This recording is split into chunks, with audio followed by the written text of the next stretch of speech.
baby.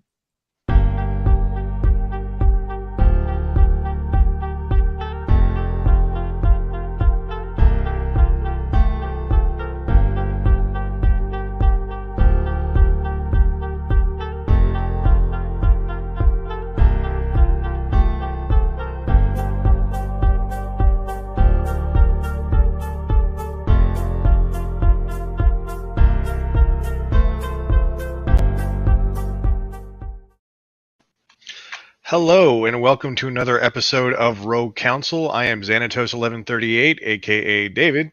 I'm joined by my co-host Ford Into the Black, Chase, and our guest Hereth Productions. Let's see. Let's go around.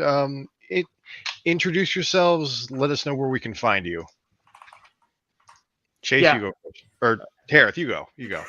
All right, I feel like I just kind of jumped in there. Hi, Go I'm for it. Hereth Productions on TikTok.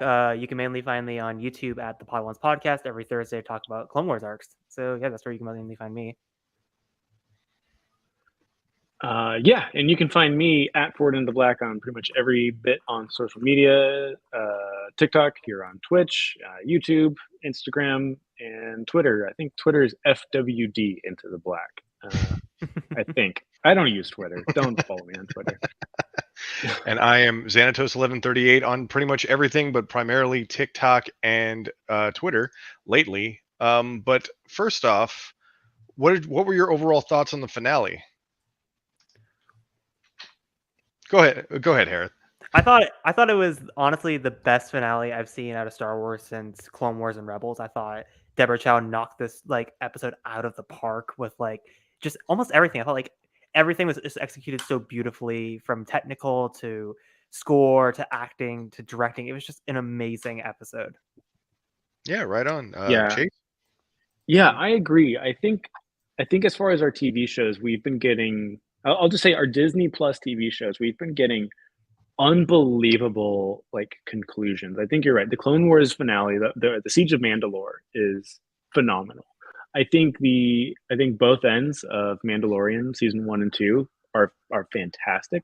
I thought the Book of Boba Fett finale was phenomenal. That was I think that was the most fun finale. That was just, it felt like a huge party, but this one was not a party at all. But it was the most emotional gut punch of anything Star Wars I think we've gotten, and I loved it. Yeah, I felt the same way. This is definitely the best live action finale, I feel like, for Star Wars. And I was always joking, I'd see my peers cry at certain moments of shows, and I'm like, am I ever going to have that kind of reaction? It doesn't seem like I'm going to. And from the second half of the finale on, I was bawling like a baby. It was like a whole beautiful ending. But yeah, starting off, so we start off the episode with Reva had found she'd seen the hologram the last episode. She's on her way to Tatooine. She bats the drink away from the guy. What did you think in the beginning when she's holding herself and oh man, she's gonna find Luke? What were your thoughts there?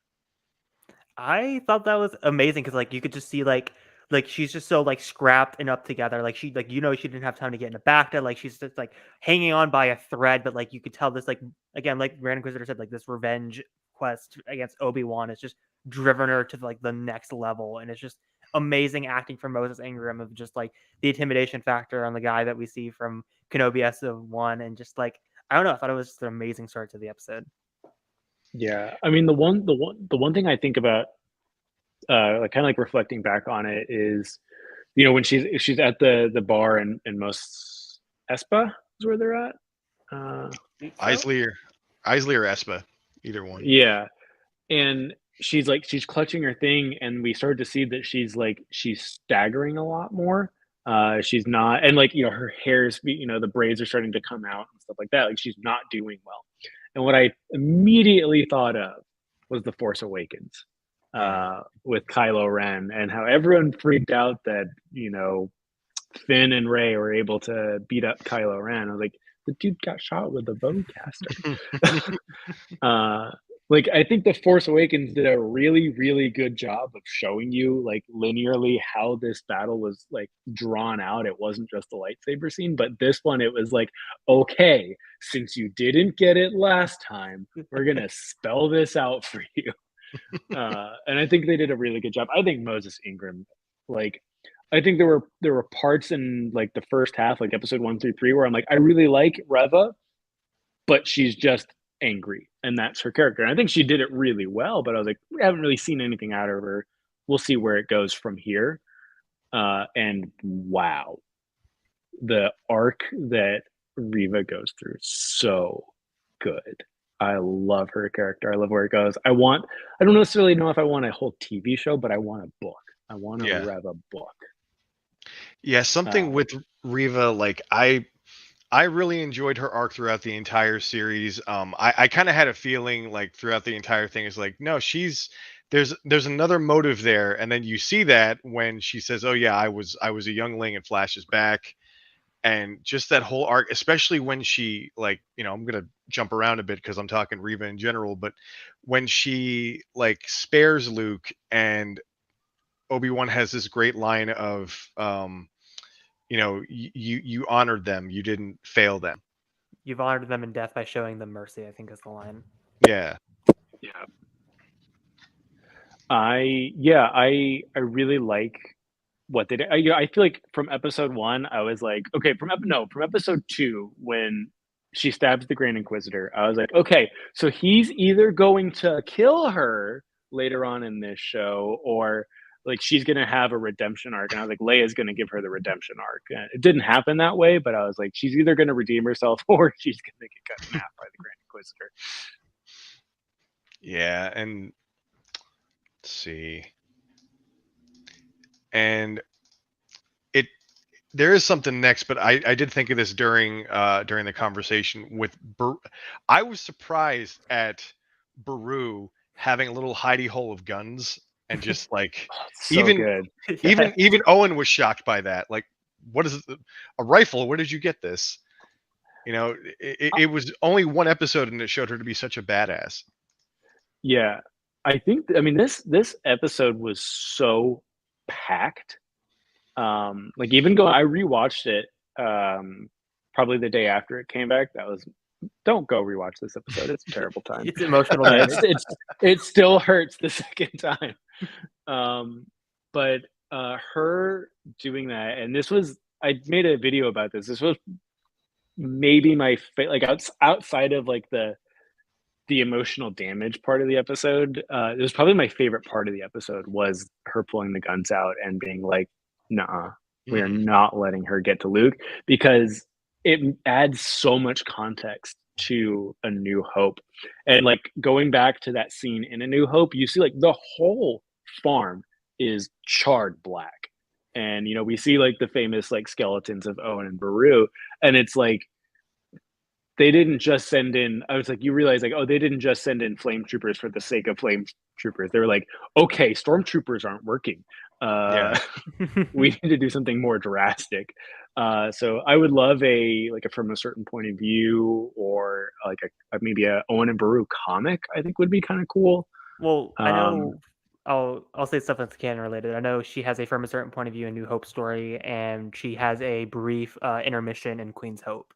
That's the two canon stories we have. I haven't read Queen's Hope, but I haven't read so good. Certain Point of View. Yeah. The Beru story in Queen's Hope is so good, and it adds because again, like I jokingly said on Dyad, like, forget Obi-Wan. 2022 has yearly been the year of Beru Lars. Like, the amount of Beru Lars content we have been getting has been absolutely incredible. Like, again, that line of like where are we gonna run in the desert?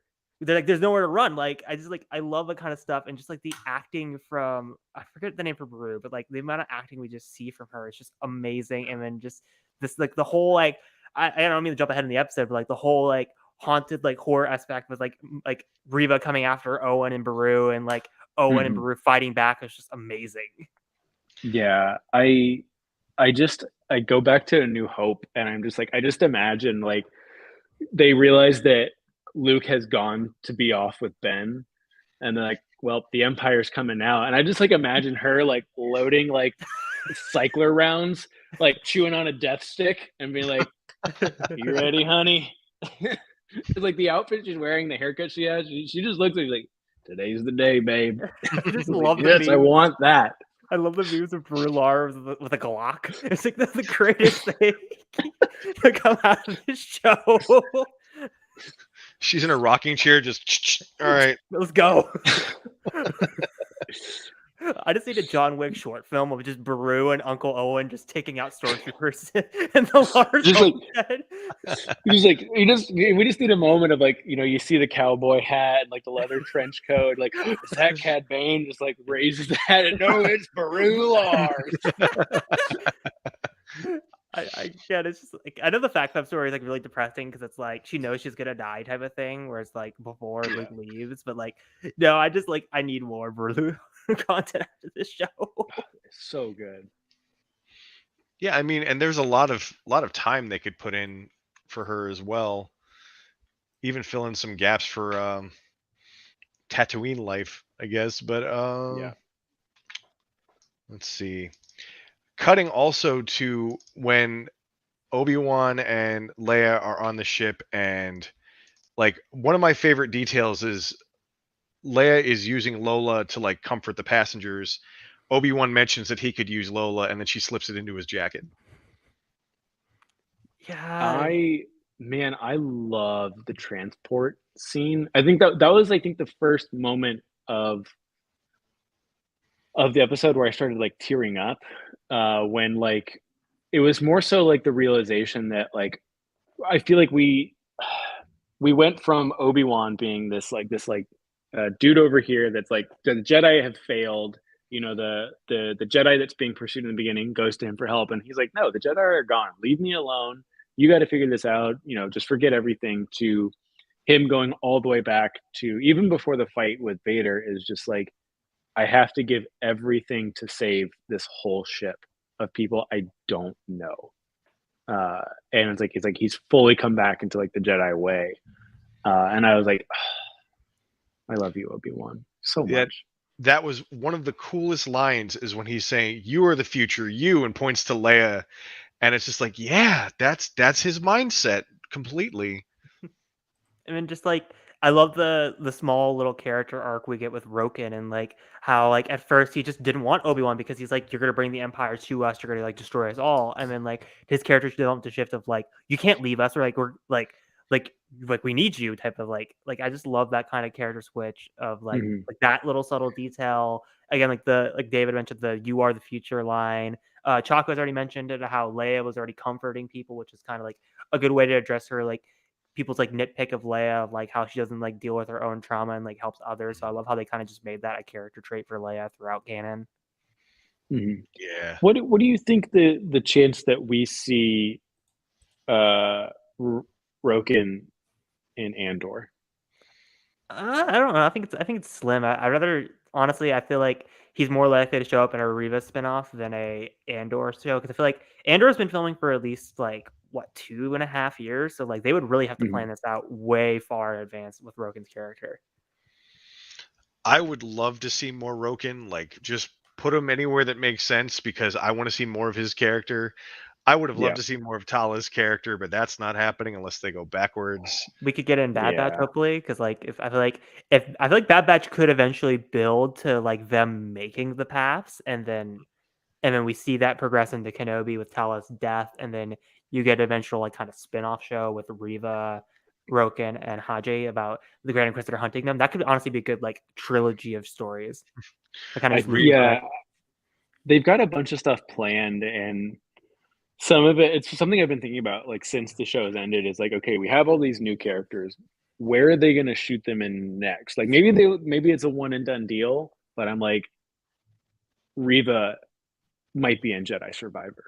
You know, when they're building the paths, I could see Reva working on the paths. You know, after this, and I was like, man, if we get Reva in Jedi Survivor, that would be incredible.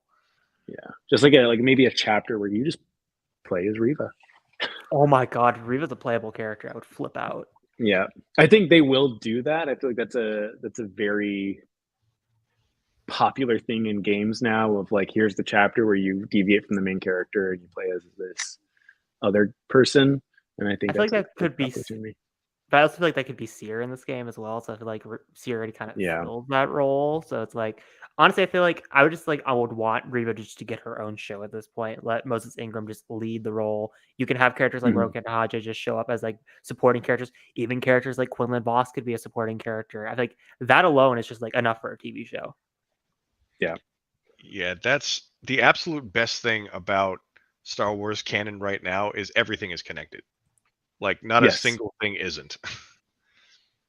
I've definitely noticed that on TikTok is a lot. I don't think we're all the way there, but I think we're finally getting to the hive mind, the fandom menace, realizing that like, as much as I love the expanded universe, it was very messy. It didn't make any sense. If you're going to complain about anything post 2014 not making sense, you don't get to fall back on the expanded universe. Because it's just like this has been so organized, so connected that it's just like it makes so much more sense of like, yeah, we can't have this person here because they're going to be here in this many years versus like, doesn't matter, who cares, Chewie's going to die 13 different times anyways. No, but like I don't know. Like I was saying it in Diet. Like I honestly think this show has been the best demonstration of like connectivity to everything because like you could tell like the writers and Deborah Chow like really paid attention to everything that's going on in this time period and around it. Like because there are connections to Star Wars 2015, Vader 2017, Fallen Order, Rebels, Clone Wars, like all these like major like connecting pieces and small connecting pieces you could just see line up, and it was just like it was amazing watching them all like connect these pieces together because it was just like again like not to use the stereotypical line of it's like poetry rhymes, but it really did feel like you're watching all these like big events happen, and then like you're like and just how it naturally just feeds into the rest of the non-visual like content. It's amazing. Yeah, I think that was the one thing that I think was a constant throughout the show for me personally, as someone who's obviously wildly in love with the original trilogy, is just like how much was added to the original trilogy, like just these little nuances that like you didn't even think about at first. Like even like the message, the iconic message to Obi-Wan Kenobi from Leia, like how much was added to just that message based on this show. Like why is she talking like that? Well, now we know why she's talking about that, because Bale fucked it up really bad one time. And also Obi-Wan was like, you can't reveal that we know each other because it would doom both of our fates. I love the TikTok of like, hey, Jedi Master Obi-Wan Kenobi, it's your good friend, Imperial Senator Bail Organa. I'm going to Tatooine, where we are hiding Luke Skywalker, Darth Vader's son. I love that TikTok, but it's like I think that added a lot of context. I think like, help me Obi-Wan Kenobi, you're my only hope. Means so much more now because of this series. And I think we'll get to it later on in the episode, but like there's connections to Return of the Jedi, there's connections to Empire Strikes Back, there's so many connections and just like little things that have been added because of this show. I'm like, oh man, so much stuff makes like not that it didn't make sense in the original trilogy, but it makes more sense now. No, because like so yeah, I've been in the same camp as Luke. Like I've been a big proponent defender of the show when they announced Vader was in the show, because I was always of the mindset. Because again, I was watching Return of the Jedi one time, and I was like, "Wait, this doesn't make any sense. Like a lot of this stuff just doesn't line up with the Revenge of the Sith. Like they would have to have a second duel for like any of this to make sense." And so, like when all the pieces happened, I was like, "There you go. They had a second duel that made the most amount of sense." Because like again, I feel like people were like, "Oh, it doesn't make any sense." I'm like, "No, it actually makes way more sense that they fought multiple times before the original trilogy, because there was just certain lines that just didn't make any sense." Yeah.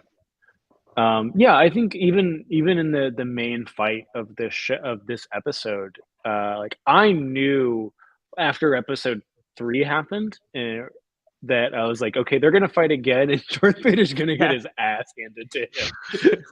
And I'm like, they've done, because even at that point they had done a really good job like hey, this is why we're gonna, this is gonna connect to this part, or this is gonna connect to that part. And I'm like, okay, I get it. We got this. They're obviously it's we're halfway through the series. They're gonna have to fight again. And I was like, man, he's gonna get fucking wrecked. I loved if you guys don't want to just dive right into the fight, because like I really love how Obi-Wan starts off with his classic like Revenge of the Sith like Form 3 style combat with like he shows up like same way like he did on Mustafar, that like just like I love like the callback with like the pose and then the exact line he uses against Anakin, and then you get the Rebels callback with Vader saying then you will die, and then just like the visual like showing of like how they start fighting is like how they do it in the training spar, and then a little bit mixed with like the Battle of the Heroes, like little like big swings, and then you see Obi-Wan kind of switch to Kylo's stance a little bit halfway through like that beginning half, and it's just like awesome, and just like the way that you can see Anakin's suit start to move is insane. The thing that I loved about this scene is I felt it had all 3 trilogy lightsaber duels included in it. I feel like it had the flair of the prequels.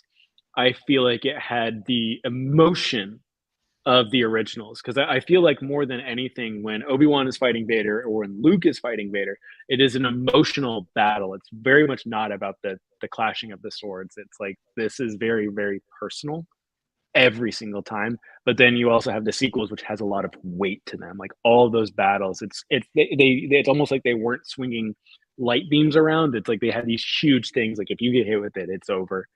And I feel like they did a good job of doing all of that. I think that just the callback, even though it hasn't happened yet, to Last Jedi of like Obi-Wan just surrounded by a wall of rocks, and it's like, and it just reminds me of Rey like holding her hand out to open up on crate, open up the cave, and I was like, oh, so good. And like the thing I love the most was like I love how Anakin dominates the first half of the fight, crushes him by rocks, and what gets Obi-Wan to drive himself in fighting is him being crushed by his own failures, but the only way he gets out of it was looking to the next generation of Luke and Leia. Yeah. And quite literally the New Hope, and him being like, I must do what I have to do, and him switching over to Qui-Gon's stance, like Form 1 Ataru.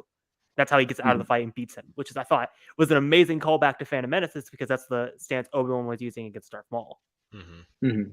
It's very much like Twin Sons in Rebels, like very, very similar to Twin Sons. I haven't gotten to that episode yet, but I know what happened. Yeah, like it was just a longer version. It's all over YouTube. Yeah, because it's like a longer version of Twin Sons, because like you have Obi-Wan with like classic Obi-Wan Kenobi, and then he turns to Ben Kenobi once he gets out of the rocks.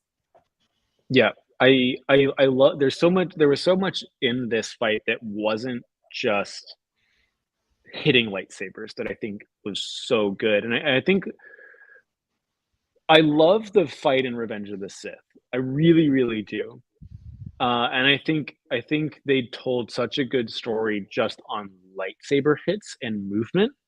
But I think that this battle did that as well, but had like emotional camera work. It had lighting that told a story, and just dialogue overall that told a fantastic story of just like, this is how impactful it was for both of them. And yeah, I loved even just when Obi-Wan's under the rocks and all he can hear at first is, you have failed. I am what you made me. All these horrible. I see through the lies of the Jedi, and that yeah. And then it switches in his head, and he gets clarity, and he's just thinking about Leia and Luke, and it all clears, and he gets out of that rubble pile. And I love watching Darth Vader walk and then stop. And I was like, someone needs to do an edit of where it just stops. It's like, at this time he realized he fucked up.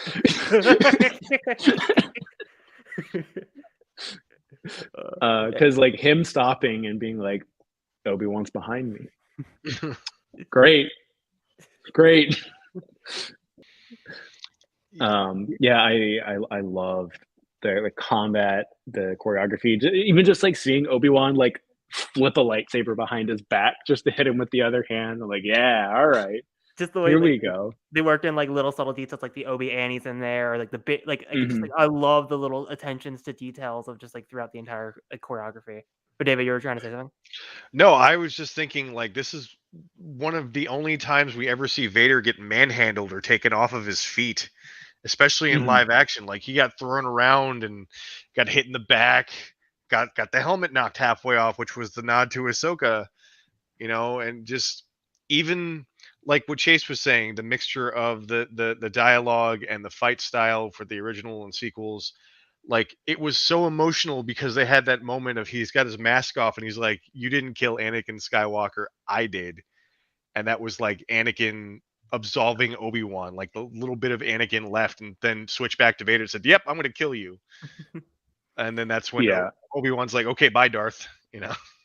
The amount of parallels that are in that scene, because obviously you got the obvious one with Rebels of like him knocking half his mask off, which I love how with Ahsoka it was more precise. With Obi-Wan, it was more like just a general slash. You got the callback to Return of the Jedi with then my friend is truly dead to then my father is truly dead. You got Mhm. the Vader betrayed and murdered your father with the you didn't kill Anakin Skywalker, I did. And then you got obviously the callback with only a master of evil Darth with goodbye Darth. Like there were so many layers of callbacks in that one scene. Yeah. I think especially, and this is something that like, not that it bothers me, but I'm like it was obviously just writing at the time and just trying to get the trilogy together and concluded with Return of the Jedi. I think, now it's a good term when we have a book series off of it from a certain point of view. It's like when Luke tells Obi-Wan in Return of the Jedi, like, you told me that Darth Vader killed my father. And Obi-Wan says, from a certain point of view, he did. And now we know from Anakin's point of view, Darth Vader killed him. And it's just like, I think what's so cool about this show is it took something that pre-prequels was a complaint of Return of the Jedi of like, this was a cop out. You screwed up the first movie by changing it into the second movie of now the guy who killed your father is your father, and now you just wrapped it up with this quick little line. And I think the show 40 years later has been like, yeah, we're going to make a little bit, not that it was terrible, but we're going to make more sense of it and have it have a bigger impact. So I love that part of just like them kind of like getting that moment out. And man, Hayden and James Earl Jones together. Oh, it's so creepy. I think hearing James creep in to the dialogue, but like, oh, but like, oh man, just how you have two actors saying the same lines tells a story is insane to me, and I think they did it so well. My favorite like version of that is the "I'm not your failure" Obi-Wan. Just like the way it starts off with Hayden and it just slowly fades into James Earl Jones. It's like Hayden took all the quieter parts, but like the louder parts James Earl Jones took, and it's just like it's not even just like James Earl Jones' voice. Like they added distortion effect to it to make it sound like his voice box has just been destroyed. Mm-hmm. I mean, just like the overlaying of Obi-Wan. The yell. Yeah. Yeah, the part that, going off of Mara J. Skywalker's "What time did you die?" Yeah, the moment when Hayden's face is visible to us, and we have that break in the fight, and they're talking. And honestly, just when Obi-Wan said, "I'm sorry," Mhm. done for the rest of the night. Yeah, you had that That list of was so timestamps. hard. I remember that. Oh yeah, I had 16 timestamps that were not a good time for me. Because like I stitched her story of like what was your time of death, and I just went here, here, here, here, here, here, here, here, here, here. And I had them talking with the mask cut. I think it was 2440 something as like huge, and then I also did Obi-Wan talking to Leia on Alderaan is even bigger. That was the part that But just ripped my heart out. This fight I think is my favorite fight in Star Wars right now. I would say my the coolest fight, I think, still for me goes to the throne room in Last Jedi. I think that's still the coolest fight. But this was like the most meaningful, the most impactful.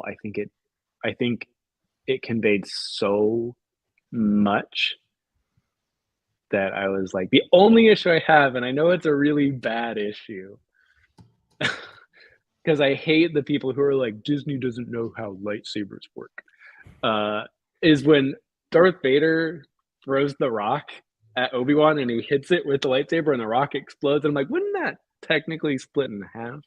Oh, yeah, I forgot that. But it was like a very small thing, though. Oh, it's so small, but that was like I didn't even notice it until I rewatched it to make that video of the timestamps, and I was like, wait, that's not how that would work. I was like, no, don't say that. You'll be like one of them. That's almost like in episode 4 when Obi-Wan is stealthily taking out the stormtroopers and whacks one real quick. It looked like you whack him with a bat, but I didn't care. That was still cool. Oh yeah. But like, I don't know. Like for me, this ranks number 3 in my personal favorite lightsaber fights because number 1 is still Twin Suns. Number 2 is Return of the Jedi, Luke versus Vader, and number 3 is this fight. Yeah. There was there's a moment in Kenobi that like really hit hard for me. I think it's episode 3. It's the first fight, is when Vader is hammering on Obi-Wan with the lightsaber and it's like the same angle as Return of the Jedi when Luke is hammering on Darth Vader. And so I think, I mean, not to detract from the finale, but it's like just how everything is connected by this show is so well, good. That's the thing. Everything, like people were complaining about the buildup, everything in the finale is connected to previous episodes as well. So like everything is connected. Hello, Darthman 86. How you doing? What's up? And that also is a callback to the flashback we see in episode 5 with Anakin slashes at Obi-Wan the same way in his sparring match. So it's like layers of callbacks. That's it. So that was it. I had it backwards. No, he does it in the flashback, not in episode 3. He does it in the flashback where he hammers on Obi-Wan. And he does it, but he also does it again in episode 3. He does it twice because he hammers him. Does he? Yes, I have to go rewatch episode. They did that on purpose. That was a choreography callback. And then there's also a training callback in this fight too. Is how it starts is they go back to back like they did. And they started swinging at each other. So like there's multiple layers of callbacks in the choreography. Yeah, it's one of those things. I'm not a fight choreographer, and I'm not the type of person to go frame by frame. But I'm sure like there's people out there that are probably having a really good time with this and doing some really great edits as we speak with this fight. So I'm excited to see some of that coming around. I'm sure some people are gonna nitpick this to death, as they already are. They always do. It's kind of expected of the territory because like if you go frame by frame with a lightsaber fight, you're gonna find issues in all of them. Yeah, I think Beth was going to go frame by frame, at least for the conversation. She wanted to do an analysis video. I'm like, please do that. I love your analysis. Yeah. Because for the conversation, I didn't pick up on this. Hayden on Dyad yesterday said the conversation between Obi-Wan and Anakin's also a callback to Vader 2017 when Vader has that vision of what if he killed Palpatine and apologized to Obi-Wan for everything. I think there was some dialogue they ripped from there. I think I remember reading. Yeah. I'd have to read all the Vader comics. I haven't. But there's all, I feel like a lot of people are now getting into like what if scenarios, and I think they're always fun to look at, but I love where this has gone. I love that, again, even just resolving some stuff in Return of the Jedi, is it's like, because people would joke is like, yo, why are they letting Anakin hang out as a Force ghost next to Obi-Wan and Yoda? Didn't he like wreck everything, like literally destroy everything from them? And then it's like you see in this show when like just Obi-Wan just apologized. It's like he has no reason to apologize to Anakin, and he says like with tears in his eyes, "I am so sorry." For all of it. Like it's not his fault, but he's still apologizing, and that's just the type of person he is. He's still a Jedi at the end of the day, and Anakin would never be absolved of his war crimes, but Obi-Wan and Yoda forgave him, like, completely. And I just love seeing Obi-Wan have that moment with him. Yeah, so good. Any more thoughts on the duel? Yes, but we can move on. We can be here all day, literally. I mean, we got time if you got anything else to say.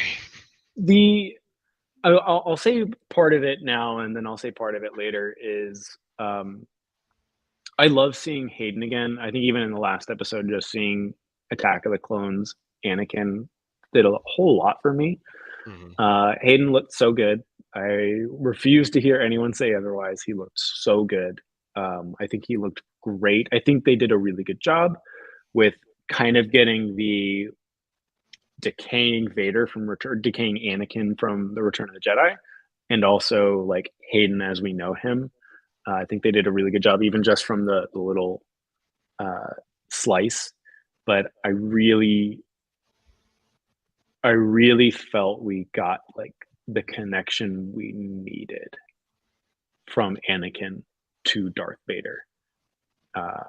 And like everything started for me at least started making a whole lot more sense.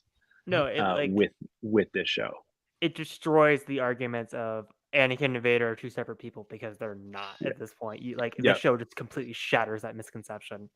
Yeah, I was so happy for that. I was so happy as well. Like, that was such a great thing. Yeah, and there's kind of like that, and there's stuff that we can get into later. But that was, I think you're 100% right. Like, it is this, if you still have that notion that Anakin and Vader are separate, no, they're not. We have proof they're not. We already had proof, but this is more proof that this is the same person under that mask.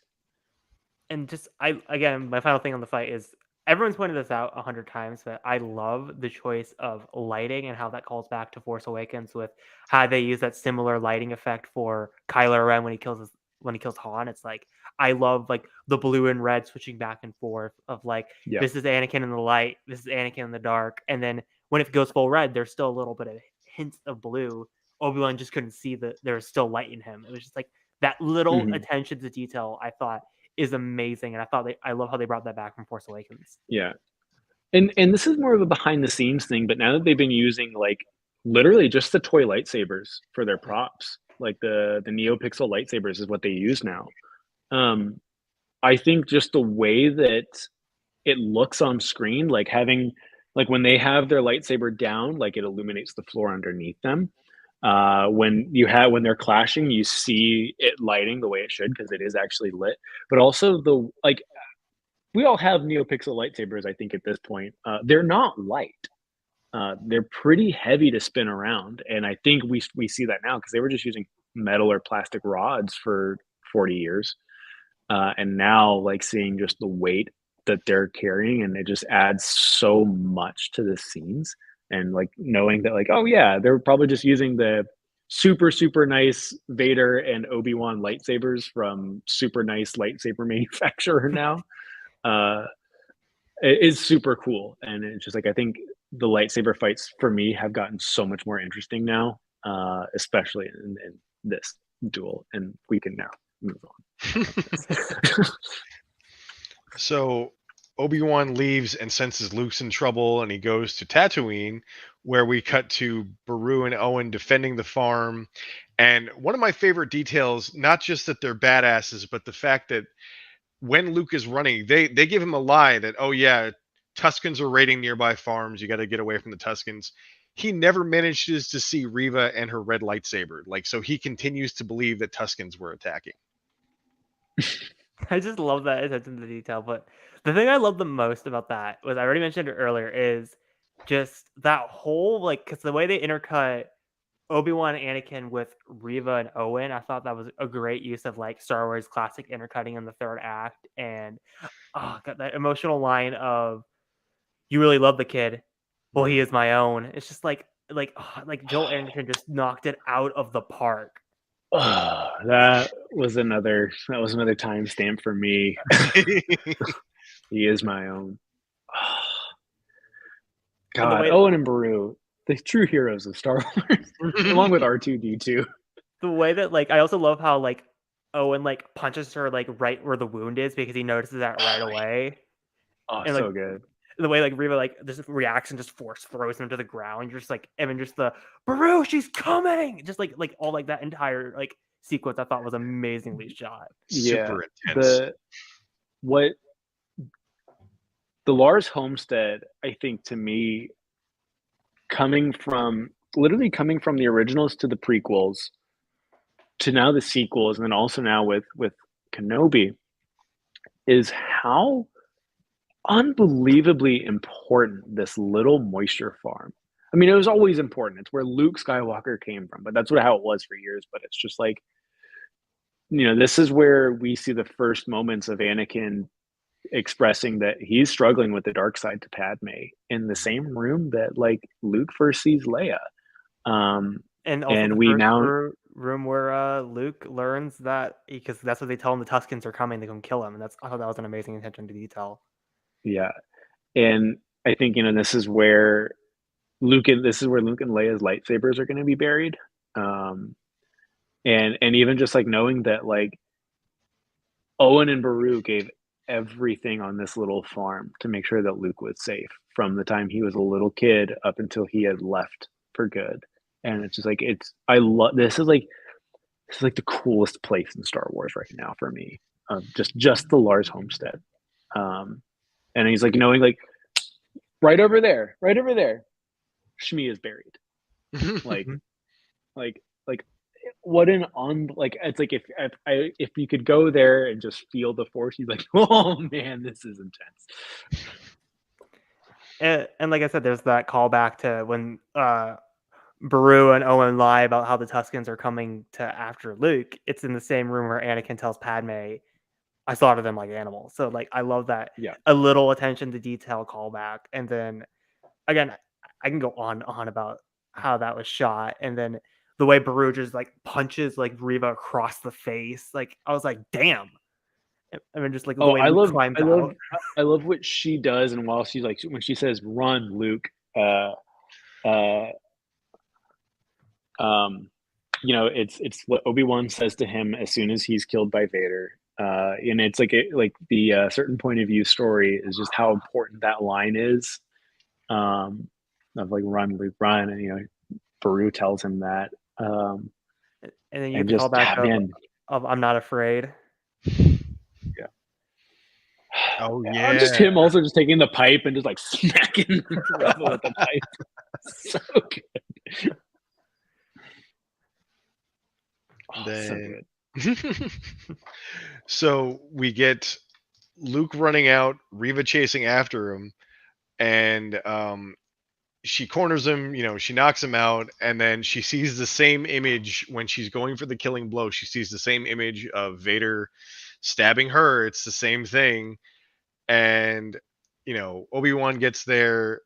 Uncle Owen and Beru are like, they're calling out for Luke, and then she comes back and they think, oh my God, Luke is dead. And he coughs and breathes. And she says that great line, like, I failed them. I couldn't do it. And Obi-Wan says, you honored them by mercy. I think it was Showing them, you honor them in death by showing them mercy. Yeah. Mm-hmm. So many good stuff. Reva looking down at Luke after he's fallen and seeing herself was another timestamp. Yeah. And it's crazy that like I know it's like a long series or like a fairly long series. It's multiple hours long, but it's a character we didn't know we were going to get so involved with in the beginning. Like, okay, cool. All we really knew is that there's an Inquisitor after Obi-Wan. I thought it was going to be more about the Grand Inquisitor from the trailer hunting Obi-Wan. I think where they took it is so much better. And just going from that like youngling perspective and just like her just seeing herself and just like, I want to kill Anakin Skywalker so bad, and I'm here to kill Anakin Skywalker's son. I'm Anakin Skywalker. It's just, it's And not even seeing Hayden, like the little cutaway to Hayden, I was like, oh, stop it. What got me the most was, again, Moses Ingram this entire episode, as she was in episode like the entire series, she's just acting her ass off, and like the way that like her acting is so, like you could just see it in her face, just the fear and like the PTSD. It's just like the most like amazing subtle acting I've seen in Star Wars in a long time. I think from episode 1, I was sold. Like when they're in the like the little restaurant, the little like coffee shop or whatever, um, when all 3 Inquisitors are there, and just how she talks to people, and then I was like, man, she throws the knife, which is great, to get the guy to stop it, and her first conversation with Owen. Man, she's good. She's like she's definitely she's like my favorite type of villain arc of like you hate this person so much. That's why I love Krennic so much, is because I hate him. I can't stand Krennic. He's such a good villain. But also turning that arc around in the last like 2 episodes in a really, really good way, and just like man, watching Moses Ingram cry. Like the character you thought like had no tear ducts is like bawling by the end. It's like, oh man, I hope she got paid more than she probably did. I get it. Like I know, like a lot of people in this community have talked about like how they're annoyed with Star Wars redemption stories because every time someone gets redeemed in Star Wars, what always ends up happening is they just get immediately killed. So I love how we finally get a redemption story where someone actually gets to live and try to improve themselves, which is why I really want that Reva show. It's because I want to see her. What is she gonna do next to like improve herself? And like obviously she's gonna try to take the quest to Anakin again, hopefully. What I think would be neat, and it just literally came into my mind, is there was an old book I can't remember if it was pre-prequels, David E. minus the Journal of Luke Skywalker. I vaguely remember this. Yeah. I think this was like a 1997, 1998 like booklet. It wasn't a full book. It was like it was just sketches and like transcribed Sith passages and stuff like that. I think the perfect way to bring that back would be with a journal from Reva, like that dates to the last entry of being like 8 ABY. Like she has been helping the path the whole time. Since the moment at the Lars homestead, she went straight to the path. I think that would be such a cool little book to see, and just like maybe in just like passages from Quinlan and Cal, but like having Reva be like the one that maybe takes it over. It's the natural progression for her character, I feel like. Yeah. To save like almost maybe I don't mean this in a like a bad way, like almost like a Schindler's List type of story of like the person who went from like being the worst you could possibly be to like saving as many as you possibly can, and having that like finale moment of like I didn't save enough. Like that's what I want so bad. Here's hoping they don't kill her off in the next project she does. Like keep her around for a while.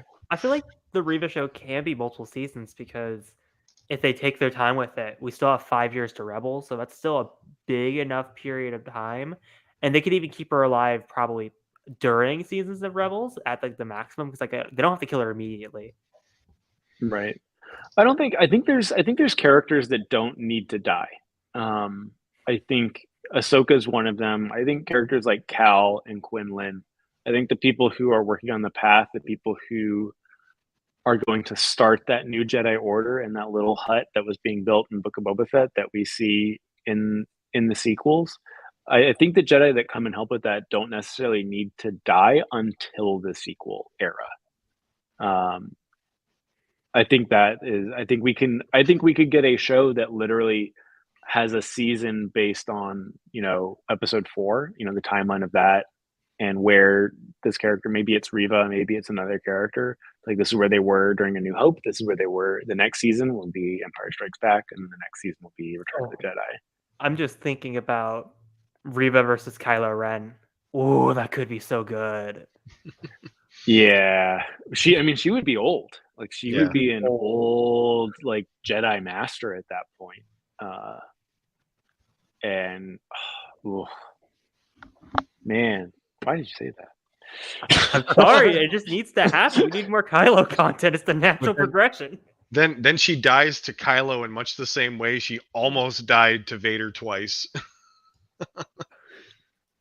Oh man, that actually would be perfect Star Wars though. Makes sense. One thing I didn't put in the outline that I want to say, the scene where it cuts to Palpatine talking to Vader, live action Palpatine, and also the shot of Vader's castle, the indoor, is the shape of Vader's mask. Yeah, I didn't notice that, but someone pointed that out, and I was like, "No, it's the What? view from the helmet. It's the same view we see in Revenge of the Sith, like the internal view of the helmet. That is framed perfectly.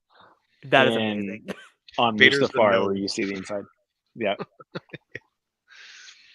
No, Ian McDiarmid is always welcome on screen at any point in time. Whatever the haters may want to say about Palpatine returning, he's always welcome in my book. So seeing him again was always great. What I love the most about this Palpatine scene is he starts off in his Chancellor Palpatine voice, not his Darth Sidious voice, not his Emperor Palpatine voice, his Chancellor Palpatine voice. It's like he's trying to manipulate Anakin like he always has as this father figure. It's just the fact that he's leaning into this father figure persona again, and then once he like drops the persona of like, if you keep punching Obi-Wan, you're no longer my apprentice. That's when he does the subtle like knife shift into Emperor Palpatine. It's just like, I thought it was amazing acting from Ian McDiarmid because it just felt like the natural continuation of him from Revenge of the Sith. Yeah, because I mean, even at this point, he's the Emperor, but he's still probably convincing people that he's definitely not a Sith Lord and is still good old Sheev Palpatine from Naboo. So he's got to have that up. I mean, by the time of the original trilogy, he's full on Sith Lord, completely corrupted. I mean, not that he wasn't always corrupted, but like it is such a cool transition to see, and it's something cool to see in the Clone Wars as well. Just like those switches that he has. But yeah, the switch in this was phenomenal. This was something that I would have never expected, and of like getting a moment with Palpatine in this show. Of like, because I would be like, this is all going to be about Obi-Wan and Vader, but like seeing Palpatine, I was like, oh. I knew Palpatine was going to be in the show. I knew he was going to be in the final. I just had this sinking feeling in my gut. I was like, Palpatine has to be in the show just to kind of tell Vader off, because you knew it was going to happen at some point, because you knew the reason for why Vader stopped hunting Obi-Wan. I was like, well, Palpatine's the natural reason for that, so I knew that was going to come eventually. So I was kind of waiting for that moment. I thought it was going to happen way earlier in the show. I thought there was going to be a moment where Palpatine was going to show up earlier and be like, stop hunting Obi-Wan, and then Vader's going to have like his FU moment. But I'm glad they saved it for the final episode, because I thought it was definitely worth it. Mm-hmm. Yeah, for me, like I said, it was such a welcome surprise that I was like, oh. Like I said, anytime Ian McDiarmid's on screen, I'm happy. I saw a TikTok of someone with the TV behind them, and then that Palpatine scene comes up, and he does this, and then they do this, and I'm just like, okay, yeah, that does look. I think that was Taya Miller. Yeah, I saw that video. That was great. And then I love how in the same episode, I love how you get Vader talking to his master, and then you get Obi-Wan talking to Qui-Gon. I thought that was the natural, like the way that they foreshadow Qui-Gon in this episode, like with these little subtle things, I thought was great, because you had Obi-Wan switching to Qui-Gon's stance, and then you had Anakin talking to his master. So I thought the little hints that you got that he was going to be in the show, I thought was amazing build up. Vader should have done the little spinny thing. I was watching this episode with Pat in my ear. Pat, like Saint Pat, big Qui-Gon fan. he freaked the hell out when Qui-Gon, and he kept saying into the mic whenever there was this pause, like, Qui-Gon, Qui-Gon.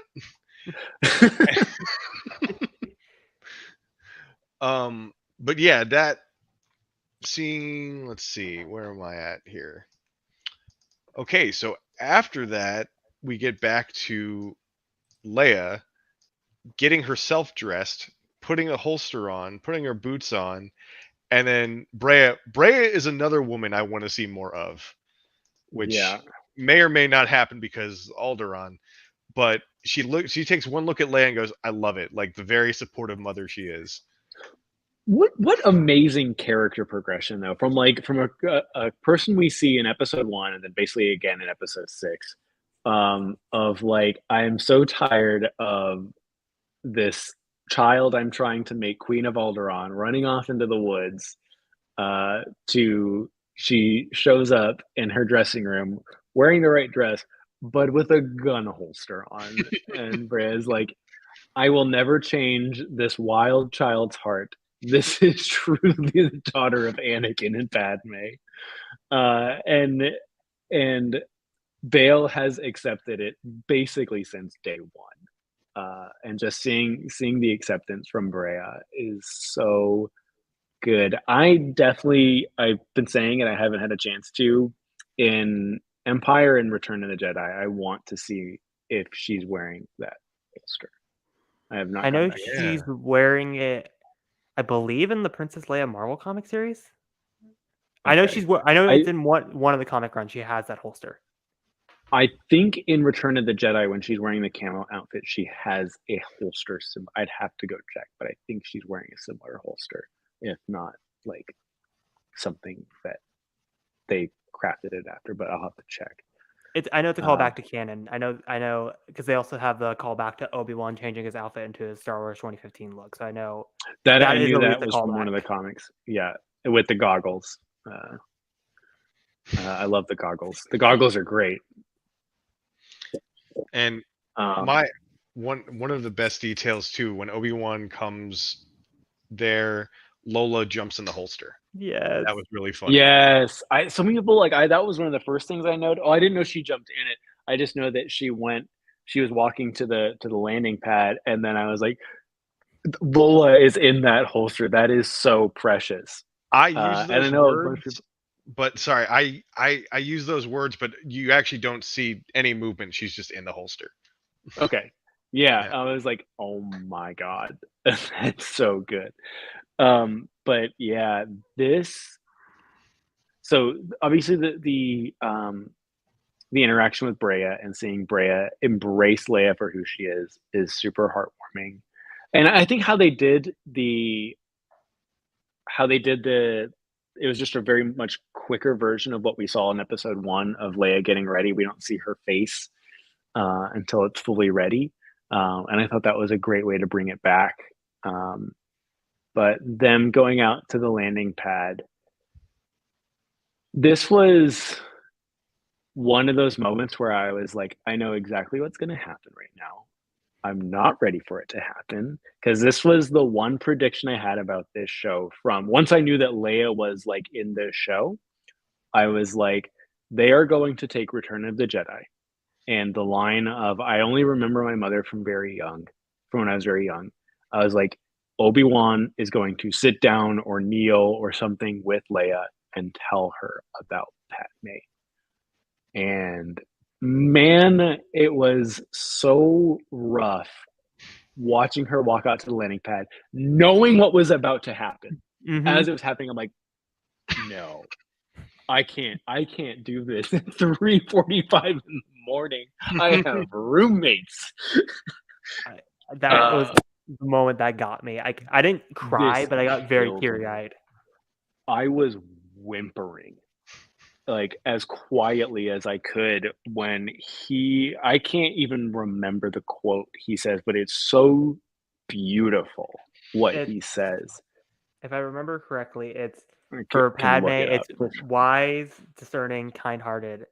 And then for Anakin, it's, again, I only know this because it's Brooke's name on Discord. The second one, it's for Anakin, I think it's passionate in something else. I think it's like passionate and highly motivated, like your father, and then it's wise, discerning, kind-hearted, like your mother. Yeah, that what he said. I mean, obviously spot on, but just literally, I was a wreck. Him telling Leia about Padme, like I loved him, letting her know that Anakin was all of these things, and is not the monster that he is now. So beautiful, but just the Padme part, and I was like, when they had that very cute interaction, and he's like, "What are you?" He's like, "What are you gonna do now?" And she's like, "I think you need to go to sleep." Super cute, but when he like kneels down with her, and I'm like, "Oh no, you can't do this. You really can't do this right now." And she looks back at Bale at Brea, and she's like, "I don't need to know anymore." Oh my god! Again, it's kind of like the rule of 3 again, because they mentioned it twice. You knew it was coming a third time, but when it did, it just rips your heart out. Because again, Deborah Chow is just the master of just like ripping your heart out throughout the entire series, and that was just like the final one that I wasn't ready for. And the other one I wasn't ready for is, I assume we're gonna mention later on, but this one was so good.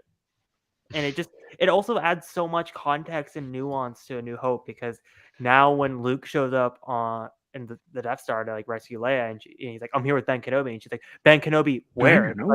It's like that kind of stuff, because like I will never understand people being like, it breaks canon for Leia knowing Obi-Wan. I'm like, how? Because I think it adds so much more, because it was always so confusing. Like, why is like Leia so excited to hear about Obi-Wan? Like, I get like she knew him from Bale before this moment, before everyone's like the Frankston assuming so, but like the fact that now we have all this layer and context to it makes it like so good.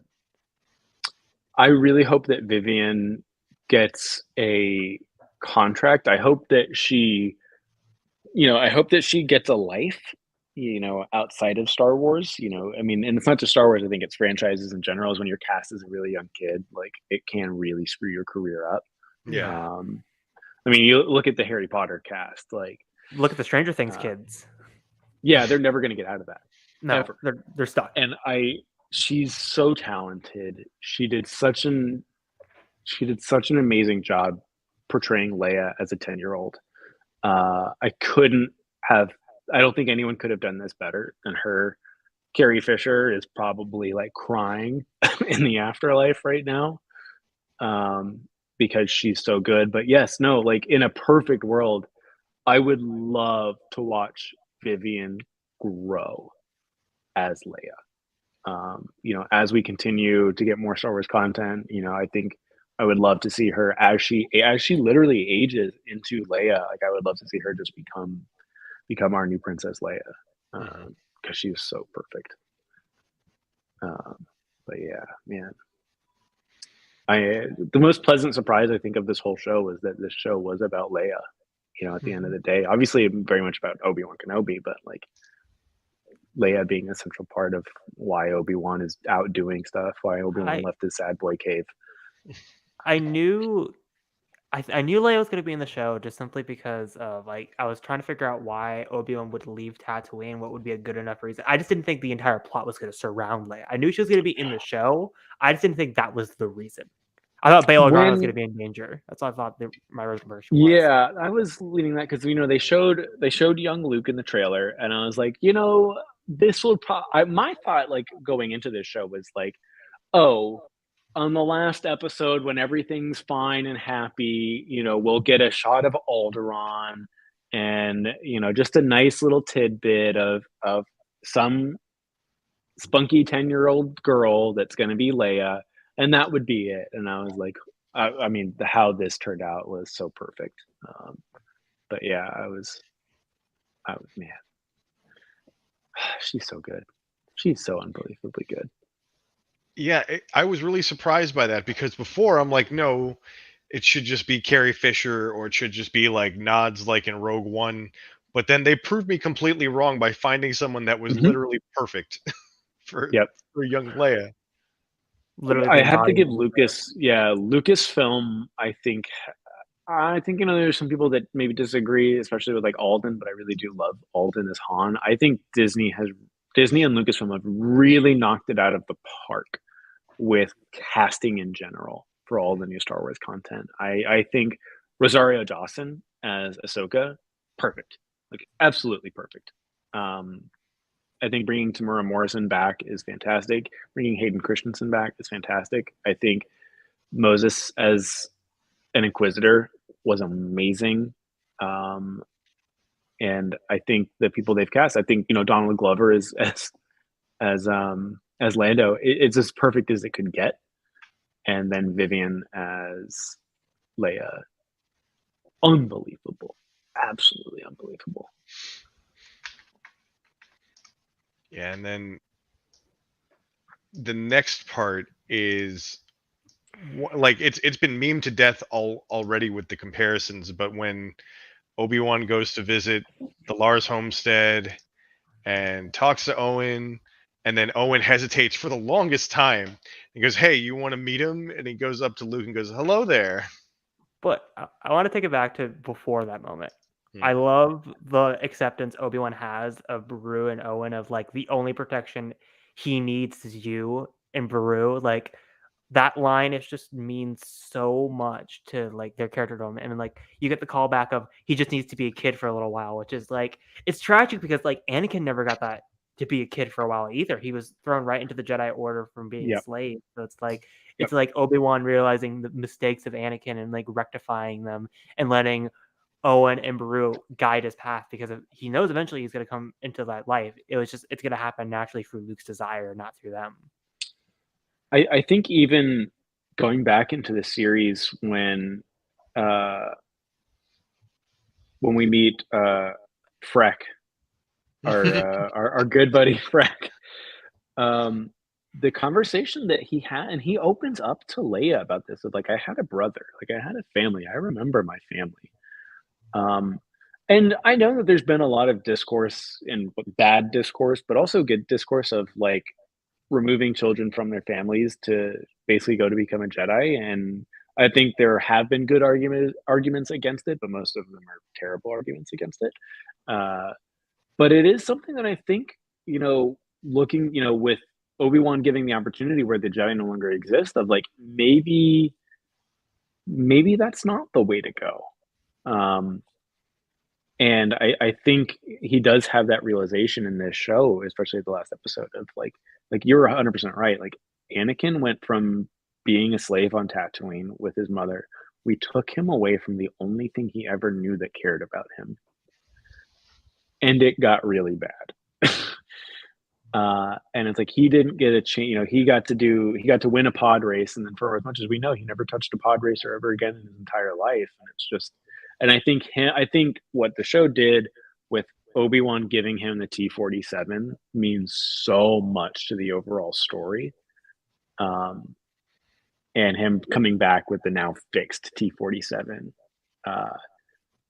and just saying, like you said, like, let him live for a little bit and let him find himself and be who he needs to be is just, I mean, in episode 1, when we see Obi-Wan with the T-47, I'm like, this show is going to kill me. It's literally going to kill me.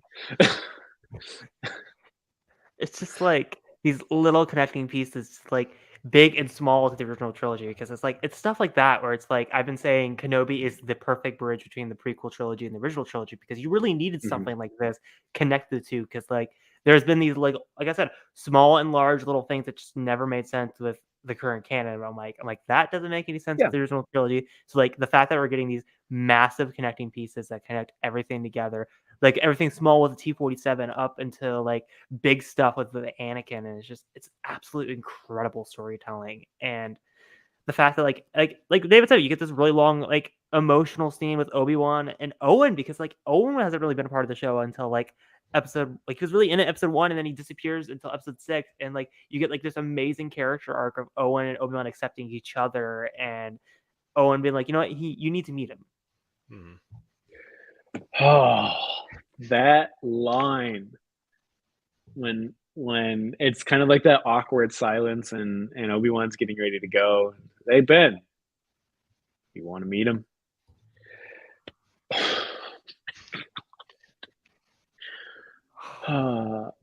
I love that they. I'll say this. I almost have a conflicting thought of I love the hello there. I really do, but it does feel almost like it almost like pulls away from the weight of that line a little bit. Maybe that's just a weird opinion. I still like it, but I was like, I would have maybe liked him just not to say anything, or maybe say, "Do you know what this is?"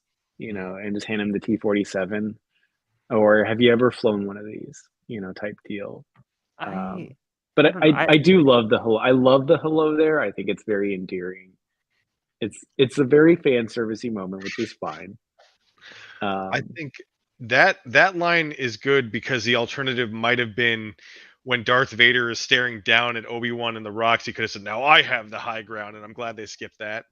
Just Yeah. they just show Yeah, you instead of tell you. But I don't know. I really like the hello there just simply because it just shows Obi-Wan in 3 stages of his life. Him as a general, him be finally like accepting who he is, and then him as Old Ben in A New Hope. So I like how this line has become like Obi-Wan's status as a character. yeah. I love the line. I really do. I love that it was a callback in episode 3 to episode 4. And I was like, there. I knew that there's no way this show is going to end without him saying hello there. We knew that was going to happen. And like I think it is fine where it is. If it was up to me, I would have put it somewhere else. Like probably when he sees Leia, I think maybe it would have been better. I was like, "Hello there," you know, when he's coming out of the transport. But no, this scene overall, just him walking up to Luke and giving him the toy and knowing that he knew he was going to be distant from him pretty much forever. Um, but he got one chance to see, you know, Anakin and Padme's son. Uh, and then what I love the most about the hello there line is like throughout the entire series, I felt like Ewan McGregor's voice has gotten really close to Alec Guinness, but it was just that hello there. You're like, yep, that is old Ben Kenobi. He has officially got to where he yep, was by A New Hope. yep, yeah, yeah. The last half of this episode was just moment after moment of like, oh come on, like I'm done. I'm done crying. I'm done like quietly whimpering right next to my like my roommate's apartment door. Like I just need a break. Please stop.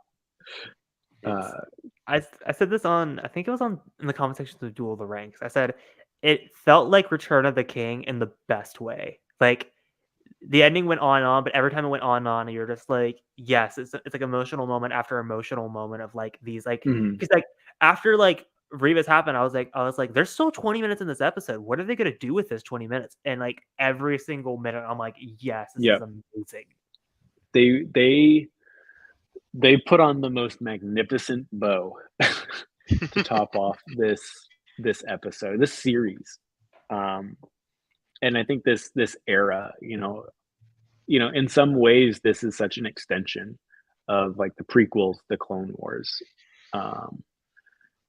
And I think having Ewan McGregor and Hayden as a big part of it, means a lot to a lot of people. It means a lot to me, but I think, and we can definitely talk about this once we kind of get over it, is the reception to me, mind-boggling that there are people that are upset with this show.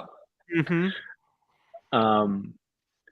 But yeah, I think kind of like to close off just the episode itself, like, yeah, obviously the Luke moment is great, but the most appropriate amount of time, the most perfect way to do it is him walking away or riding away on the Yopi, and an apparition starts to come into the canyon.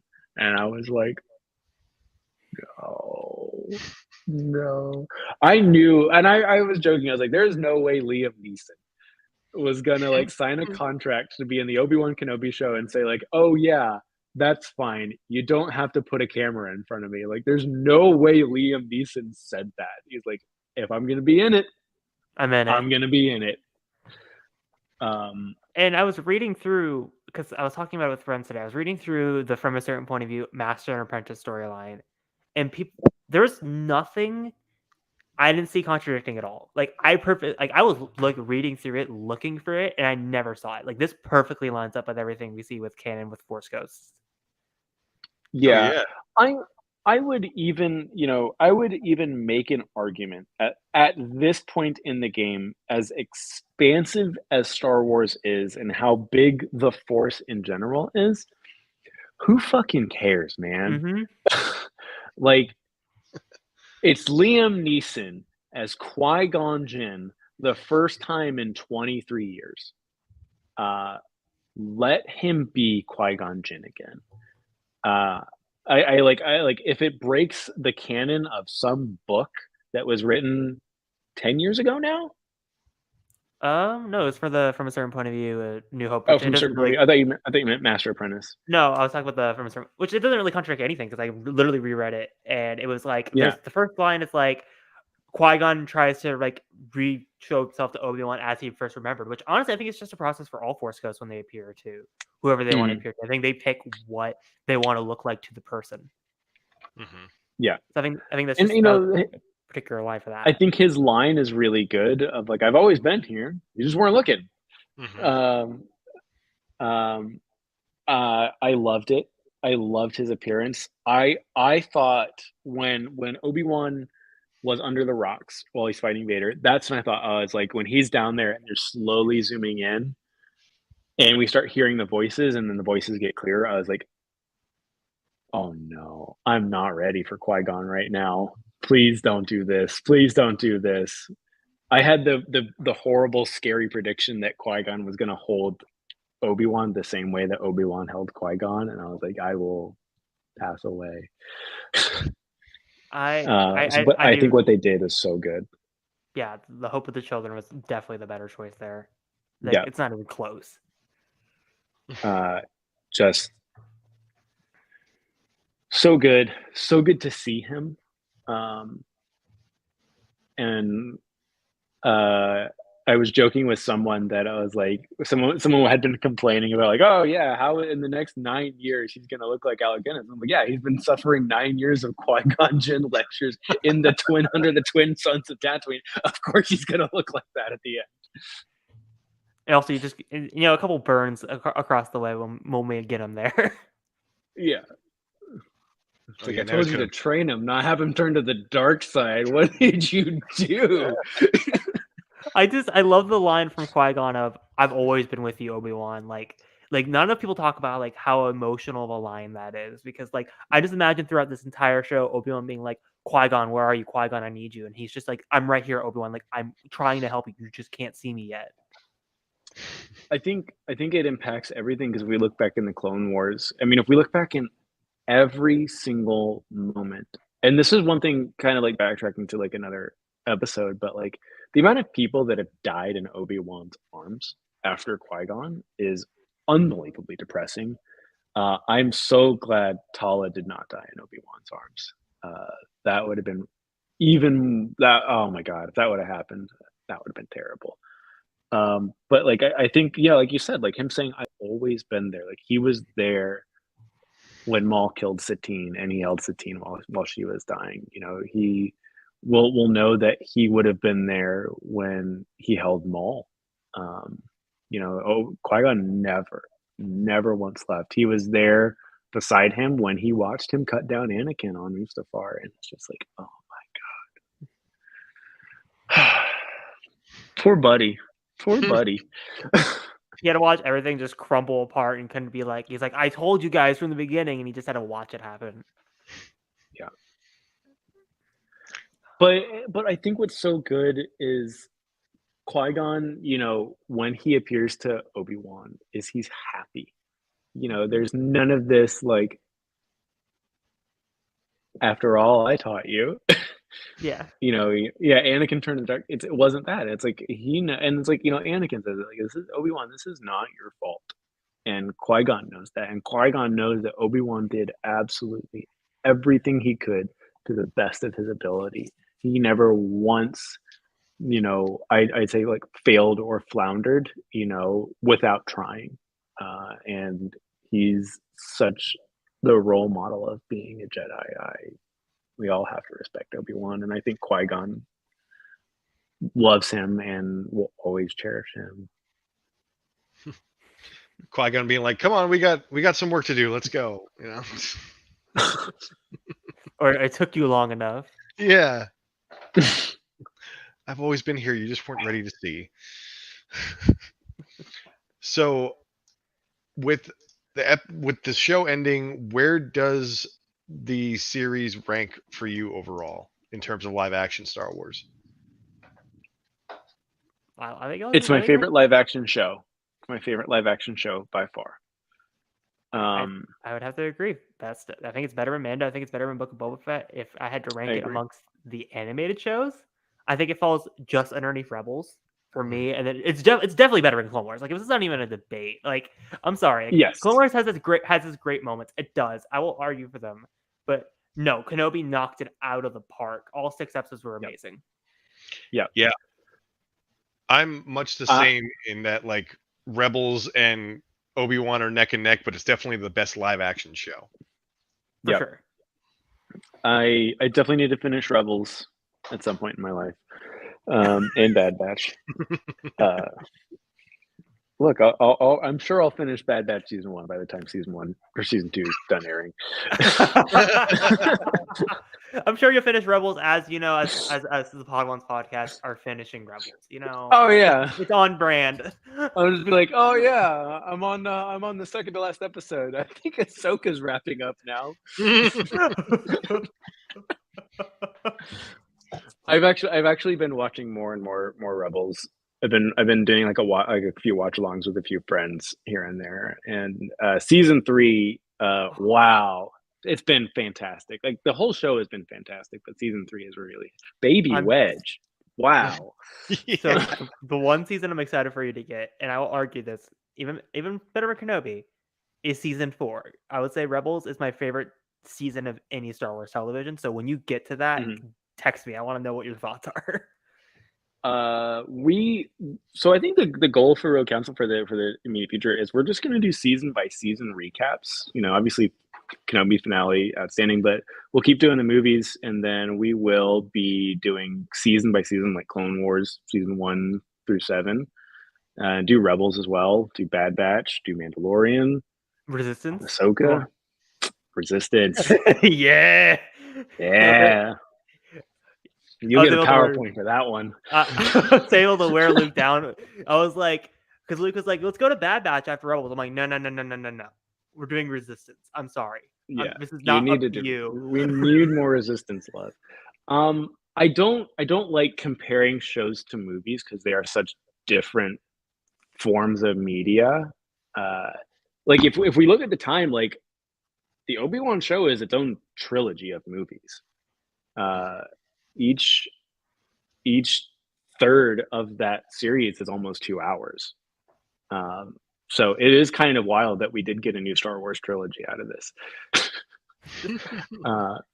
Which is because, but yeah, trilogies just need to die in Star Wars. Like, there's no reason to do them anymore. Like, if we have this much of a budget for a TV show, why do a trilogy?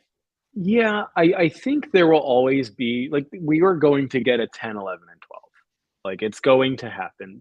I think from a financial standpoint, it's the same thing. The reason that Grogu is indestructible in Star Wars. Grogu capitalism will eat us all. Yeah, Grogu is actually an invincible, immortal character in Star Wars until he stops selling plushies. Then he can die.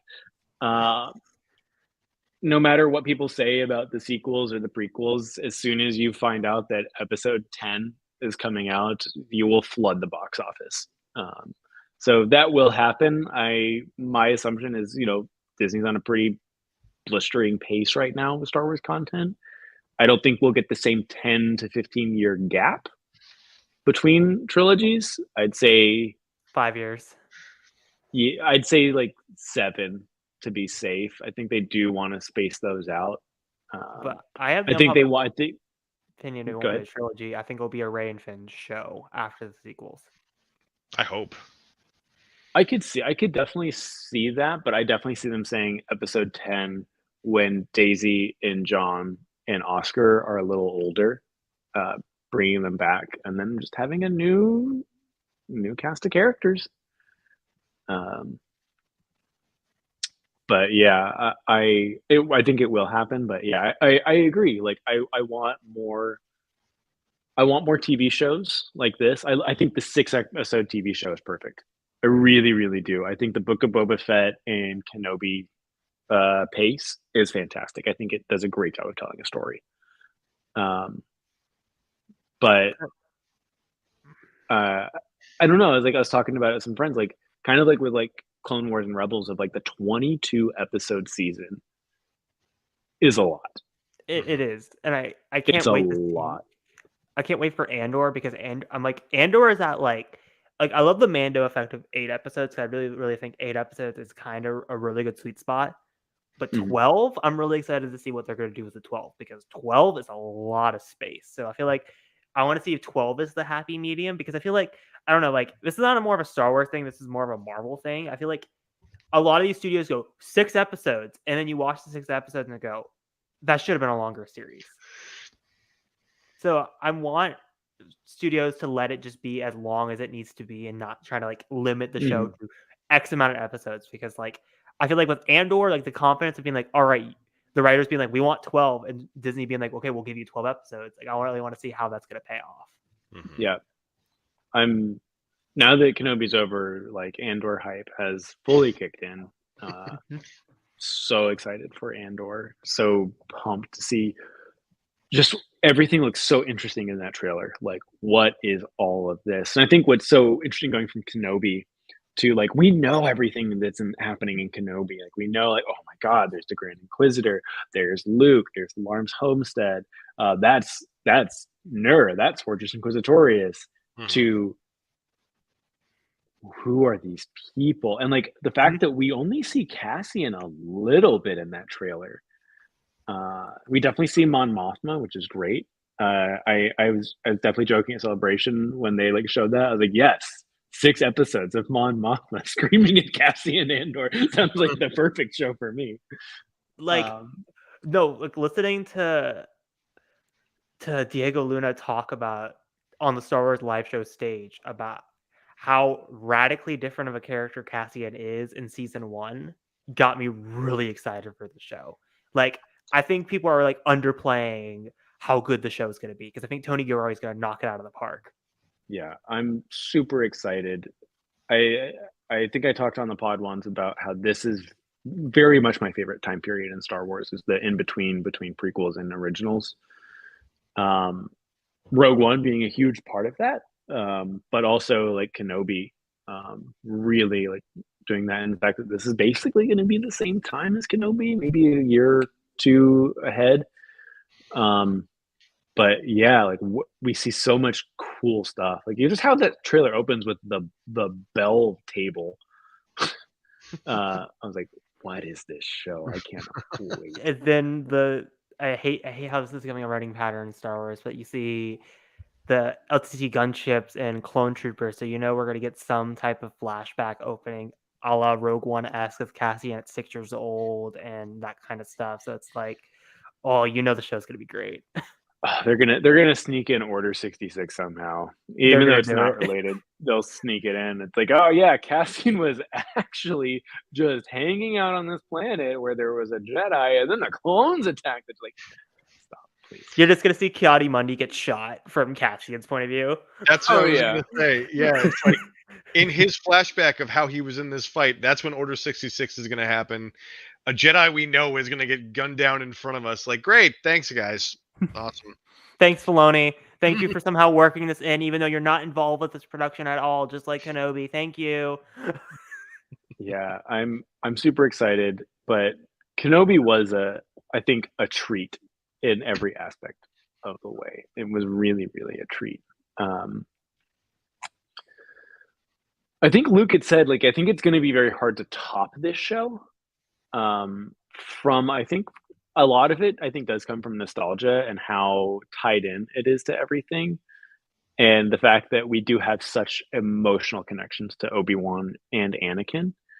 Whereas I think something like Andor, are we going to cry over Andor the same way? Maybe that'd be impressive. But I think it's going to be more like, I think most Star Wars from here on out is going to be more explorative than anything.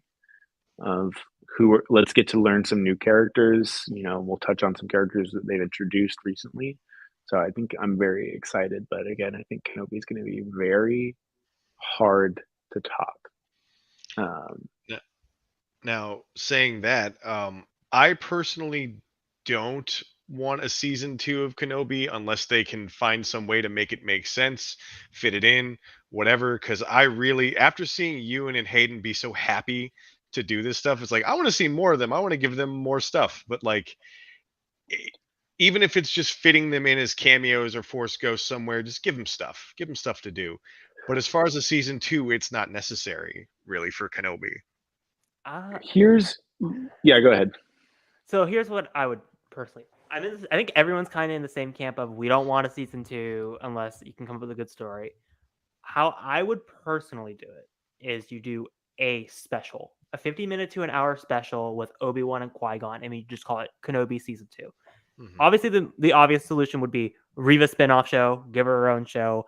If you want Ewan and Hayden back, I would say the best way to do it would obviously be Ahsoka with Force Ghosts. So you could kind of get the best of everything, just 3 ways. You get Obi-Wan and Qui-Gon as a special, you get the Reva spinoff show, and then you get more Ewan and Hayden and Ahsoka as Force Ghosts. I agree with most of that. I don't think there is a way. I think this is a good tie-off point before A New Hope. I think it really, really settled it really well. I don't think this is the last we have seen of Ewan and Hayden. I think the reception of Ewan and Hayden being back has been so good. I think it has made Disney oodles of cash. Mm-hmm. They aren't stupid. And I think they're definitely going to realize, I think they know that if they do a season 2, it's not going to be as impactful. I don't think you can capture that lightning in a bottle twice. But we will see Force Ghosts. We will see flashbacks. We will see them again. And I think Ahsoka is going to be a big one. I think we'll see both of them. I think there are projects that are probably in the works where they will show up again. I think the other question is will we ever have them separated fully as Matt Lanter and James Arnold Taylor will always be animated and Hayden and Ewan will always be real life? Or will they ever phase out Matt and James? I don't think they will. I think I like the separation of here's the live action actors, here's the animation actors. Because Matt Lanter, we know, is coming back and James Arnold Taylor are coming back for Tales of the Jedi. We already know that's already set in. Okay. They're already Obi-Wan, Anakin in that. We already know James Arnold Taylor is young Obi-Wan in Rebels, along with Matt Lanter's when he got his mask split. So we know that separation is going to happen. We know Ashley's coming back to Ahsoka as well. So I do like the separation of here's the live action actors, here are the animation actors. Yep. And maybe they can even, I was kind of hoping they would do it, but they never did it. I love it when they make the animation actors cameo into the live actions of you could see the two characters interact with each other, or I think little fun stuff like that could be fun. Matt being in The Mandalorian was cool. I think they can do the same thing with this Ashley Eckstein and Ahsoka. You have a scene where Rosario runs into her for a split second and then walks away. I would place money that is going to happen. Going back to what is now a month ago, which sucks. Celebration, just the moment of Ashley looking at Hayden Christian and being like, "Hey, Sky Guy, nice to meet you." Man, as someone who didn't even grow up with the Clone Wars, I was like, "Oh my god, they've never met." They never met before. That was the first time they ever met in person, which is insane to think about. Yeah, I couldn't believe it. That was such a cool moment for her and for him. Because I think one of the big reasons that Hayden came back was because of Ashley and Matt. The actual desire to see Anakin Skywalker come back, which is not a thing a few years ago. No, a few years ago, actually, in Celebration 2019, there's an image online. You could see Matt Lanter and Hayden posing together, and I think it was on James Arnold Taylor's podcast. If I could be count wrong, that Hayden basically thanked Matt Lanter for reviving the prequel for the next generation of Yeah, fans, saying for sure. like the prequels wouldn't be here if it wasn't for you. Yeah, for sure. Or something along those lines. I fully agree with that. But yeah, as far as like I don't know where I'd want this show to go anywhere. Kind of to go back a little bit on track. I don't want a season 2 of this show. I don't want them to continue it, if that makes sense. Like, it's done. It's finished. They ended it perfectly. I feel like anything else would feel like a cash grab at this point. Oh yeah, for sure. I agree. Everything got tied in a nice little bow. Yeah. It was like I keep saying it was perfection. I don't know.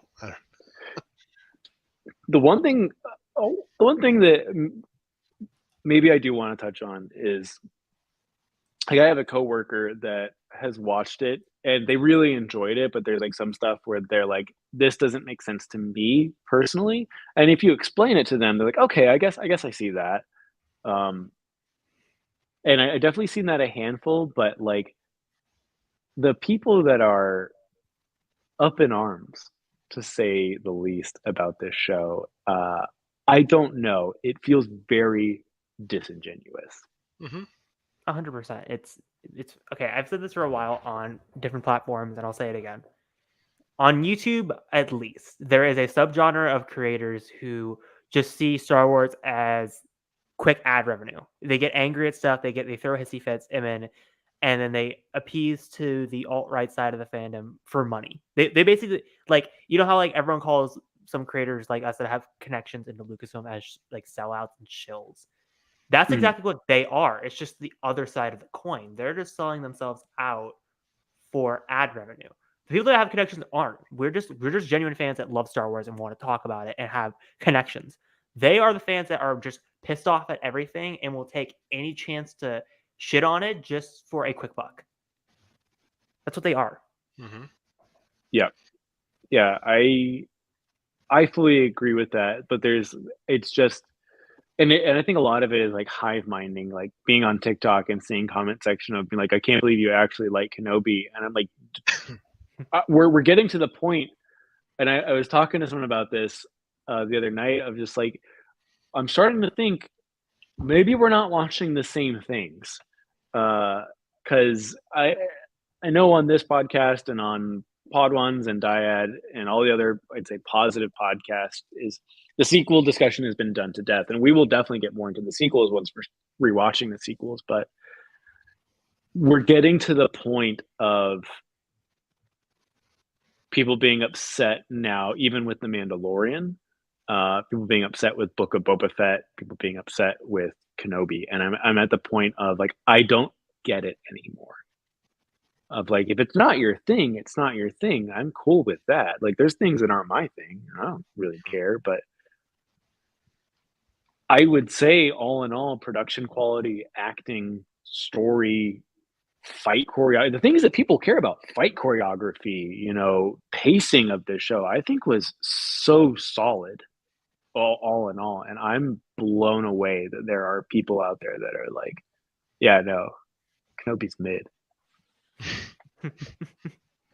I think it is the antithesis of mid.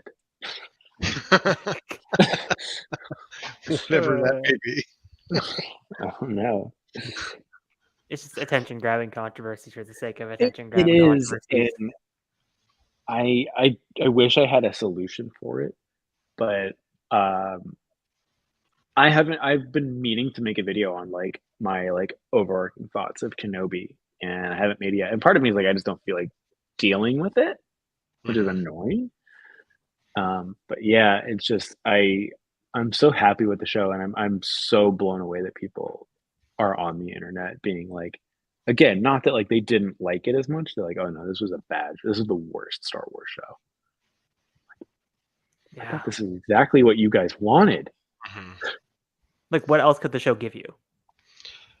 Yeah, and it just gets to the hive mind mentality, like you were saying, and just like people start repeating the same opinions. I actually saw someone reply to a comment because they're like, "Oh yeah, now that I've watched the episode, I agree with you." So before they were just regurgitating someone else's opinion. I've been seeing that more and more, and I think that's and from the times I've seen it, especially when it comes to stuff like people, uh, from my perspective, a lot of people like crapped on Star Wars Squadrons Hmm. and never played it, like not even like touched it. Like there's like, oh no, it's trash, it's total trash. Like there's no story, blah blah blah. Say, and I was just like, there's no way you played this game. And then kind of doing digging deep and was like, oh no, I actually ended up I got it for free on EA, and yeah, no, the game's all right. I'm like, you didn't play it. Why did you open your mouth? It's And seeing that, like I've definitely caught people like with the sequels that hadn't seen them and just said that The Last Jedi was trash. And I'm like, they're having these arguments that don't make any, like literally weren't making any sense. And I'm like, that's not what happened in the movie. And then finding out they didn't see the movie. they got it from a YouTuber or they got it from another Yeah. creator. It's like, And I'm just I'm not trying to characterize these people, but like to me, they come off as either like people that aren't really into Star Wars and just watch it casually and go watch a couple videos and just let that sway them, or they're kids, like they're teenager or kids that yeah. are young and Yep. easily impressible, and these people just say what they have to say and they just let them influence them. I think the first part of that is, I think there's some truth to it, but I think your average person in the world uh, doesn't care. Like if it's like, oh yeah, no, I have seen all of the Star Wars movies. Like I worked with a guy at one job, and he was like, oh yeah, and he just admitted, I really only like the original trilogy. He's like, I don't really like the prequels. I didn't like the Clone Wars. I didn't watch Rebels because I didn't like the Clone Wars, and it just looked like more Clone Wars. And like the sequels, and like it's so funny that like these very very casual fans that I usually are a little older, like the sequels were better, but I still didn't like them. And I'm like, that's fair because I don't have the same opinion, obviously, but I'm like, I am of the opinion I like the sequels more than the prequels. And I think it's just growing up with the original so much. It's like, to me, Star Wars has always been X-Wings and TIE fighters and the Empire and Stormtroopers, not so much Clone Wars and all this new stuff. I love it, but I'm just like, it's so interesting to see like these very, very casual people. I'm like, I don't like it, but that's just because I really like the old stuff. And I'm like, I can't argue with that. That's fine. And it's just this, like you said, it's like, all these like ridiculous arguments, these ridiculous like, have you seen A New Hope? I'm just curious. Or did you just watch the Clone Wars when you were 10?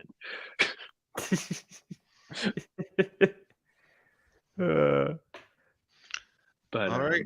but yeah, we're pretty much a little running close to about an hour 45. So I think we've said what needs to be said about Kenobi finale.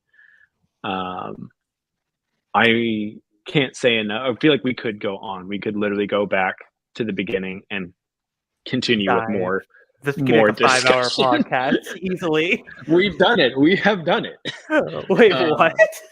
I think me and Roddy's first conversation about Attack of the Clones was 4 hours. Oh my god. I'll have to pull it up. I'll send it to you. So good. Great movie, by the way. I think I was on an episode. Another one was like 3.5. It was yeah. There's We did. I think our Revenge of the Sith was 3 hours. Oh my god.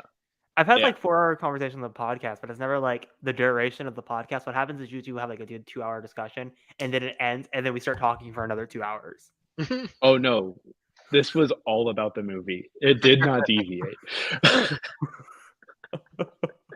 If you need me to do it, I can do it. I need to go get a glass of water before I do it, but I can do it. Oh my god. But no, this has been a great conversation. Like I said, we could go on forever. I would love to go back to this, just rewatch the whole series and have another discussion about it. a little bit faster paced per episode. But yeah, the finale alone, if they would have released the finale as a standalone thing, like here is an hour-long special, I would have been satisfied. 100%. The finale was so good. I'm so glad that episodes 1 through 5 were so fantastic. A lot of people said they didn't like episode 4. Episode 4 was one of my favorite episodes. But yeah, I'm so glad that we have this. I'm so glad we're just getting this type of Star Wars content. And like, what, less than 2 months, Andor comes out. Mm-hmm. And then Bad Batch season 2, and then Tales of the Jedi, and then we're in Mando again, and then Ahsoka, Acolyte, and then who knows after that. What a great time to be a Star Wars fan. Really, like, I've definitely seen TikTok videos of it's like, I remember when the originals came out, and then nothing. And then the prequels came out, and then nothing. And it's like, this is incredible. It's just constant, I think, very good, high quality content. I think Rebels has been great. I think the last couple seasons of Clone Wars were fantastic. Resistance is top tier. As it should. And yeah, Mandalorian, Book of Boba Fett, I absolutely love. And this is everything I could ask and more. This exceeded all expectations. So I'm super thrilled with Kenobi. And it definitely, a lot of people do ask me about Rogue Squadron all the time. Like, what do I want? And I'm like, I want exactly what I got out of Kenobi. I want to go in to that movie and being like, this went in a completely different direction. And because I think Kenobi being about Leia really made me love this show. Of like, all of my expectations have been subverted, and we're on an adventure at this point. And I loved it. But yeah, I mean, what are your guys' final thoughts on the Kenobi series? Go ahead, Hereth. Well, I mean, just to echo what you're saying, Chase, like, this show exactly just exceeded my expectations of what I wanted. Like not to like continue with Luke said, but like all the stuff I wanted happened in the first 3 episodes. So like 4, 5, and 6 was just absolutely incredible and just kept building on the show. It's, again, like I said multiple times, this is my favorite live action Star Wars project in a while, and the show is amazing, and I cannot wait to see what Deborah Chow does next with Star Wars, whatever it be. It could be a Reva spinoff, it could be literally anything, and I'll just watch it. Deborah Chow absolutely deserves more Star Wars after this. Mm-hmm. No, absolutely. I went into it not really knowing what to expect, and I was thoroughly happy with what we got. Like, the finale was amazing, and I haven't wanted to buy a Star Wars soundtrack in a while until this show. It's like, I want to listen to the music on repeat all the time. John Williams, if this is his last thing, I mean, what a send-off. The Kenobi theme. Wow. That was a treat. Like, it's like this very much feels like John Williams. But yeah, I love how everyone's been doing the Book of Boba Fett thing, like Obi-Wan Kenobi, Obi-Wan Kenobi.